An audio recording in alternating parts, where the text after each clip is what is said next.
It's the John Paul Sharp Show, Pecha Kucha edition.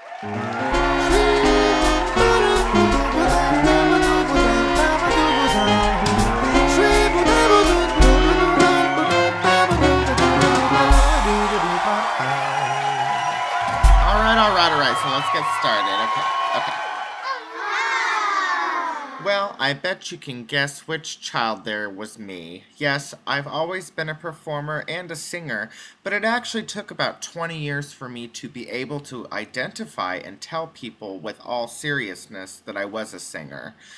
Oh, childhood.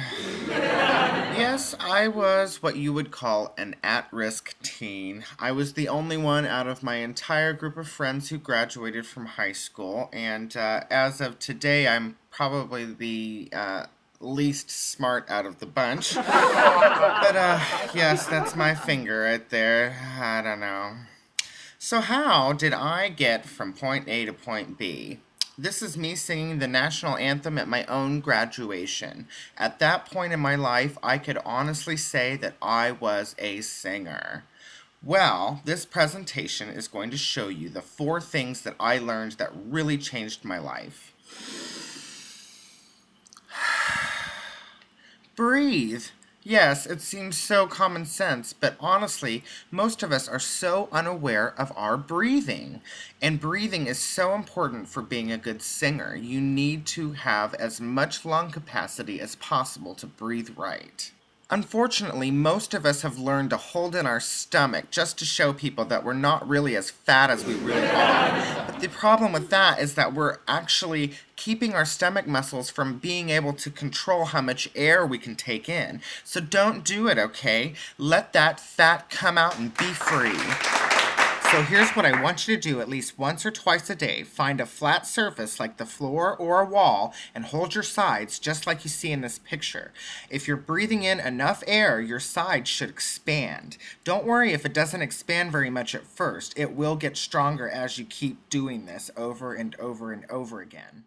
Another thing you can do when you're feeling yourself take in a bunch of breath is to hold it all in, and then as you let it out, go tss for as long as you can. This is going to help you strengthen your control in letting breath out, which is just as important as letting it in. Knowing how to relax is just as important as knowing how to breathe.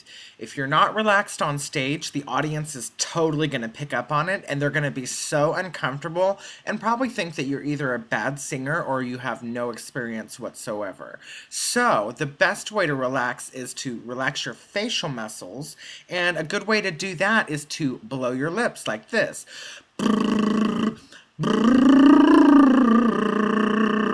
Do little singing exercises while you blow your lips, and it's going to make your face all tingly and itchy, but that's okay. That's exactly what you're going for. The easier it is for you to blow your lips, the easier it is for your face to relax. Another thing to do is to sing while your tongue is lightly on the tip of your bottom row of teeth sitting next to your lips, and you just sing la, la, la, la, la. It's going to open up your throat and relax everything in your throat. Finally, think about how you go to sleep at night. How do you relax? Shut down your body parts starting from your toes all the way to your head. You'll use this technique before you go on stage to relax different parts of your body, so that way you can focus on other things like singing. Emote, and by that I mean feel. Some singers who have excellent pitch and tone and all those other things end up dull and flat on stage because they haven't learned how to connect to their emotions when singing. You can really lose and bore an audience if you're not bringing your stage presence through emotion. So look in the mirror. Look and see what your face looks like when you're excited or when you're angry or when you're sad or surprised, and learn how to use your face while singing to show these emotions on stage. That's how you get people involved in your performance. Facial gestures are just one element. You also need to think about what you do with your body to express those emotions.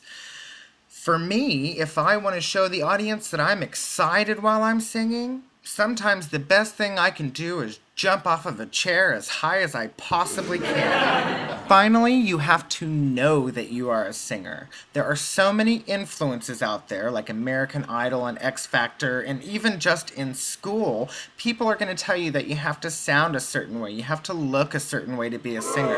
Well, I'm here to tell you that that's not true. You are a singer because you sing. So, let's look into the mirror and do a call and response. I'll say something and you say the same thing back. Here we go. Are you ready? I am a singer. I am a singer. Because I sing. Because I sing. That's the only requirement. It's the only requirement to be a singer. To be a singer. Now, I want you to look in the mirror and give yourself a big fat kiss. Why? Because you're worth it. Because you've worked hard to be a singer. Because you know that you are valuable no matter what you look like or how you sound. So, to review, you need to feel yourself breathing, learn how your body takes in air and releases it. You've got to learn how to relax your mind, body, and soul. You've got to connect with your feelings and learn how you show that on stage. And finally, you've got to know you're a singer no matter what anybody tells you. One last tip, if you really want to be a great singer, join a church choir or join an a cappella group. Sing as a group with other people to hear your voice and blend. If you have any questions or you want to tell me if this presentation helped you, please email me at johnpaulsharp.com. Thank you so much. Have a great day.